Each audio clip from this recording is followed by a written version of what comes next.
ডিমের সমস্ত রকম রেসিপিগুলো ট্রাই করতে করতে যখন একদম একঘেয়েমি চলে আসে তখন একবার এই রেসিপিটা ট্রাই করতে পারো। আশা করি আবার অন্যান্য রেসিপিগুলোর মতো এই রেসিপিটাও তোমাদের অনেক অনেক বেশি ভালো লাগবে। এবং ডিম এমন একটা জিনিস যেটা আমাদের প্রত্যেক দিন মানে দৈনন্দিন জীবনে আমাদের এটা লাগেই লাগে, তাই ডিমকে একটু অন্যরকমভাবে আজকে তোমাদের সামনে বানিয়ে দেখাবো। নমস্কার, আমি অন্তরা, আপনাদের চ্যানেল অন্তরা কুকিং চ্যানেলে আপনাদের সবাইকে জানাই অনেক অনেক স্বাগত। বড়দের পরে মাঝুরতে ভালোবাসা জানিয়ে আজকে রেসিপিটা স্টার্ট করছি। আজকে শেয়ার করব ডিম মাখানা। ভীষণ ইউনিক একটা রেসিপি, আশা করি এই রেসিপিটা তোমাদের সবার ভীষণ ভালো লাগবে। একদম সামান্য কিছু মশলা লাগে, তার জন্য আমি এখানে নিয়ে নিয়েছি কিছুটা পরিমাণ লঙ্কা, মানে ঝালটা তোমরা বুঝে দেবে, কাঁচা লঙ্কা অবশ্যই। এখানে কোনো রকম হলুদ ব্যবহার হবে না, কোনো লাল রঙের কোনো জিনিস ব্যবহার হবে না। আমি নিয়ে নিয়েছি কিছুটা পরিমাণ কাঁচা লঙ্কা, আদা, আর এগুলোকে নিয়ে মানে ভালো করে ধুয়ে নিয়েছি। আর এদিকে একটা বড় সাইজের পেঁয়াজ স্লাইস করে কেটে নিয়েছি বড় বড় করে। আর এদিকে ক্যাপসিকামগুলোকে লম্বা লম্বা টুকরো করে কেটে নিয়েছি, তোমরা স্কোয়ার করেও কাটতে পারো। আর এদিকে নিয়ে নিয়েছি 1 বাটি পরিমাণ মাখানা। তোমরা যদি মনে করো এখানে তোমরা কাজু, কিশমিশ, চারমগজ যে কোনো এই ধরনের ব্যবহার করতে পারো, তবে যেহেতু মাখানা এমনিতেই গ্রেভিটা অনেক ঘন হয়ে যাবে, তাই জন্য আমি এইগুলো আর কোনো ইউজ করিনি। এরপরে গ্যাসের উপর একটা কড়া বসিয়ে দিয়ে তার মধ্যে অল্প তেল দিয়ে মাখানাগুলোকে একটু হালকা করে রোস্ট করে নেবো। মাখানাগুলোকে দেখো এরকম হালকা করে একটু ভেজে তুলে নিয়েছি। তারপর কড়াইতে আবারও তেল দিয়েছি। তেল দেওয়ার পর পেঁয়াজ, আদা আর কাঁচা লঙ্কা এই তিনটে দিয়ে ভালো করে একটুখানি ভেজে নেবো।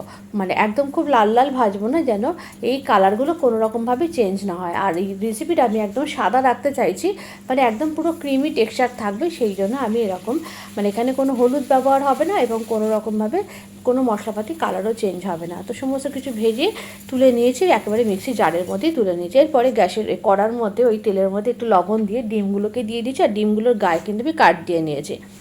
ক্যাপসিকামগুলোকেও দিয়ে দিয়েছি, এগুলো ভাজতে বসিয়ে দিয়েছি। এদিকে মশলাটা বানিয়ে নেবো।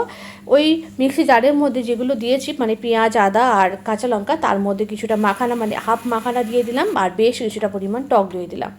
দিয়ে এটাকে ভালো করে আমি ব্লেন্ড করে নেবো। একদম দেখো একদম ব্লেন্ড করার পর পুরো মনে হচ্ছে একদম ক্রিমের মতো, পুরো একটা ক্রিমি টেক্সচার চলে এসছে। এদিকে ডিম আর ক্যাপসিকামটা বেশ ভাজা হয়ে গেছে, এগুলো কিন্তু তুলবো না কড়া থেকে, এর মধ্যেই দিয়ে দেবো ওই মশলার পেস্টটা। দিয়ে ভালো করে নাড়াচাড়া করে একটু ভেজে নিতে হবে। খুব বেশি ভাজার দরকার নেই, কারণ এগুলো অলরেডি সমস্ত কিছু ভেজেই মানে তারপরে পেস্ট করা রয়েছে। তারপরে স্বাদ অনুযায়ী দিয়ে দিয়েছি নুন, তারপরে দিয়ে দিয়েছি চিনি, দিয়ে একটু ভালো করে নাড়াচাড়া করার পর দিয়ে দিয়েছি অল্প একটুখানি গরম মশলার গুঁড়ো। এর মধ্যে কোনো ধনে গুঁড়ো, জিরে গুঁড়ো কোনো কিছুই ব্যবহার করবো না, তবে তোমরা চাইলে রসুন, ধনে গুঁড়ো, জিরে গুঁড়ো এগুলো ব্যবহার করতে পারো। একটুখানি নাড়াচাড়া করার পর মিক্সি জার ধোয়া জল দিয়েছি, আরও একটু জল মিশিয়ে দিয়েছি। দিয়ে এরপরে সমস্ত কিছু দেওয়ার পর ডিমটাকে ভালো করে ফুটিয়ে গ্রেভিটাকে ঘন করে নিতে হবে। এই সময় দিয়ে দিয়েছি যে বাকি যে মাখানাগুলো ছিল যেগুলো, সেগুলো এর মধ্যে দিয়ে দিয়েছি। এই মাখানাগুলো দিয়ে যখন খাওয়া হবে, খাওয়ার সময় মুখে পড়বে যখন মাখানাগুলো, এত ভালো লাগে খেতে যে কি বলবো। এমনিতেই বেশ ঘন হয়ে এসেছে এই গ্রেভিটা। আর তারপরে নামানোর আগে ওপর থেকে ছড়িয়ে দিয়েছি কিছুটা রোস্টেড কসুরি মেথি, আর তারপরে নামানোর আগে দিয়ে দিয়েছি একটু বাটার। ব্যাস একেবারেই রেডি হয়ে গেছে রান্নাটা, একেবারে গরম গরম প্লেটের মধ্যে সার্ভ করে নিয়েছি। আজকে আমি ডিম মাখানা পরিবেশন করেছিলাম চিংড়ি পোলাওয়ের সাথে। রেসিপিটা তোমাদের সাথে অবশ্যই পরে শেয়ার করব। কিন্তু তোমরা এই ডিম মাখানা কিন্তু রুটি, পরোটা, নান, লুচি, রাইস যে কোনো কিছুর সাথে পরিবেশন করতে পারো। তাহলে দেখা হচ্ছে পরের ভিডিওতে, আর অবশ্যই কিন্তু ট্রাই করো।